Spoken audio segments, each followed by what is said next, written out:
Hi guys, so this is me in my office. This is where the planning happens. So I have got 2 weeks. 2 weeks for this competition. I had a really bad session. Literally went for a pretend competition yesterday. Ended up pushing myself too hard, I believe, and I ended up going for a Sukahara. Back's out in the middle of it. Sprained my ankle. And this is where we're at. So I thought, you know what, I'm going to post from now the journey of getting to that competition, because it has been one hell of a journey, and actually I'm not where I need to be yet. I still am not where I need to be yet. I have got 3 moves. I've made some changes. So basically with my bars, the dream of the bars is not going to happen. The reason why the dream of the bars isn't going to happen is because the straddle back, which I'll show you right now, which is one of the coolest moves, you have to catch that in handstand. Otherwise, you will basically get an entire point deduction just for doing it. And then you've got an upstart afterwards that will also get a deduction.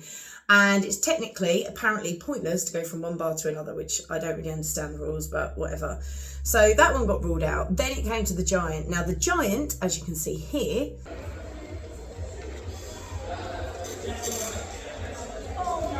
they always got massive security, right? Yeah. People in the crowd saw the. So now we've got the kick back front. I have continually been training this, but it's not consistent, and I'm still terrified of it. And the issue with the giant is I've got to be able to do an upstart and a handstand straight from it to get into that giant. And again, as you can see,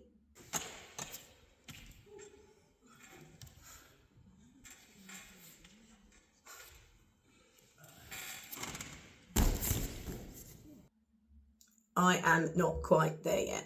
So that's that would mean that I need to do a backward circle. If I do a backward circle, then there's deductions on the backward circle. And basically the bar rules are ruining my routine. But I've just come to the point where I'm thinking, well, actually, the pieces that I've worked so hard on my bars, but I feel like I will, and watch this space, I will be doing my favourite routine without having to worry about all these silly rules. I'll be doing that later on. I will complete what is my dream, just not in competition because they've got some stupid rules behind it. The other thing is, I really need to focus on my floor and my vault. So as you've seen with my vault, I'm going to give you a few examples here.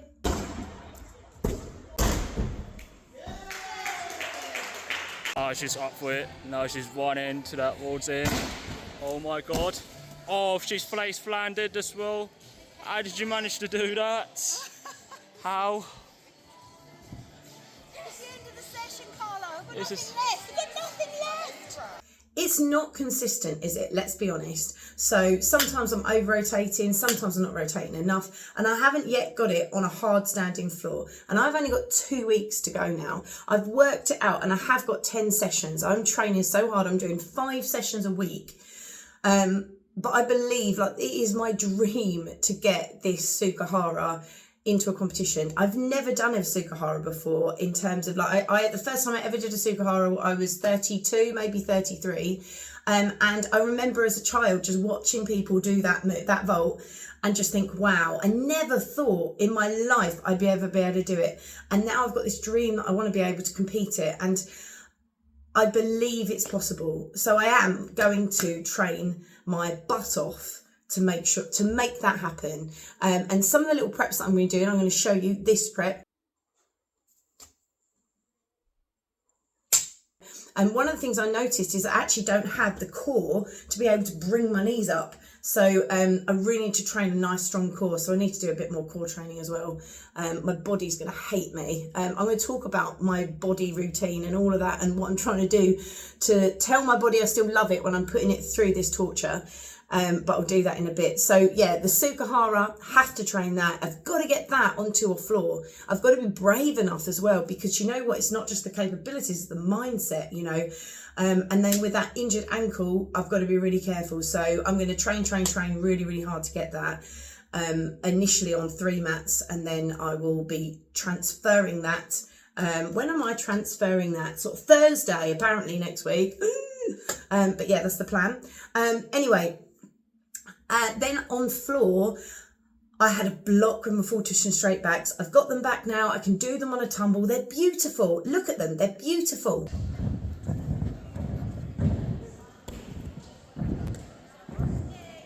But they're not on the floor yet. So I've got to overcome that big hurdle and just start getting them on the floor. I literally need to do it and do it and do it and do it, and then it won't be a problem. I need it not to be scary, and then it won't be a problem. But I have to overcome that this week.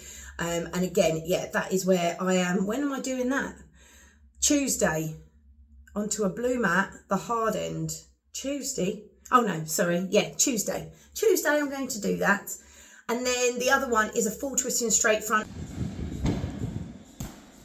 It will be the only C move that I've got in my entire every routine. And I love the idea that I'd be able to do a C move. And I didn't actually think I was going to put this one in. I'm putting it right bang in the end of the routine just to kind of kick myself in the butt.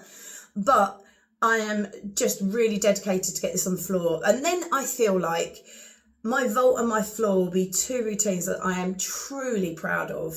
And so, yeah, I've got to get training. There's a number of things I need to do. I have to look at strategies to get my mind ready and prepped, because I don't feel that my mind has been helping me too much. The only thing I would say though is, you know, this isn't my main job. My main job is working. I've been working for 3 weeks, basically setting up an entire base system in a primary school of 3 different classes, 3 different curriculums, getting to know children.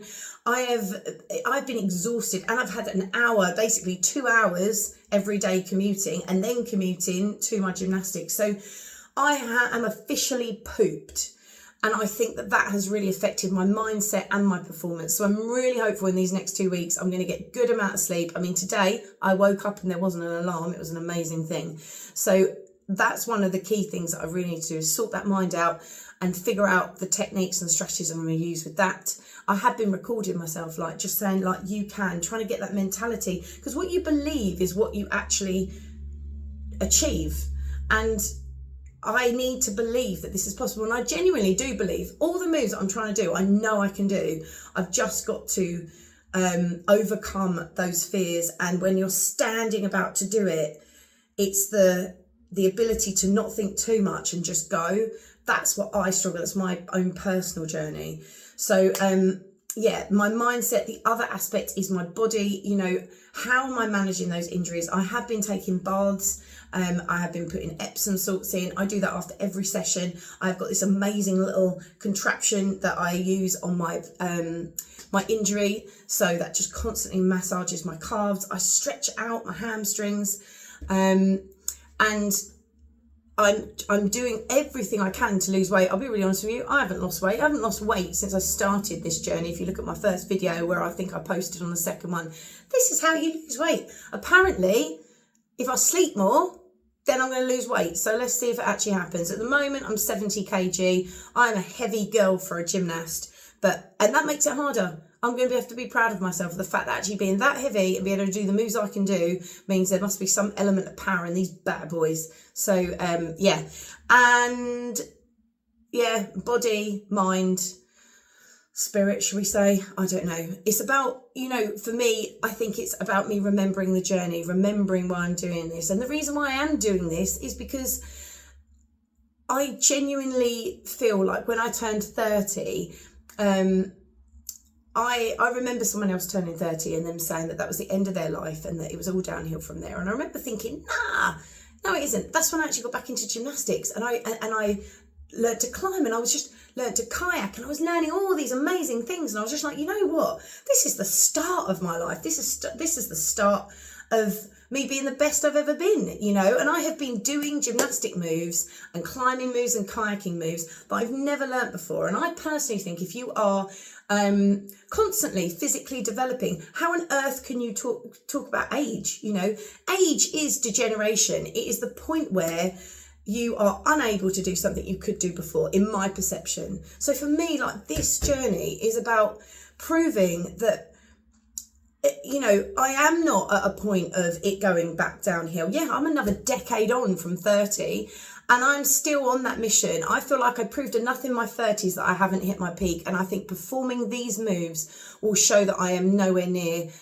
my peak either. And I have got some other moves I'm going to be working on after the competition, because that's my personality. You know, I love learning and I love seeing what I am capable of. And I love that feeling of surprise when I realise I can do something I didn't think was possible. Thank you so much for joining me on my journey. Like I said, I am going to be posting different videos on all different parts of this, but this is kind of where I'm at. 2 weeks before the comp, this is Saturday. I am about to go to the spa. Spa is something that I am doing to try and really support myself. The cold pool is really, really good. I'm hoping I'm going to sort this injury out. And yeah, then training tomorrow. So getting my body completely prepped for an amazing session. Watch this space and thank you.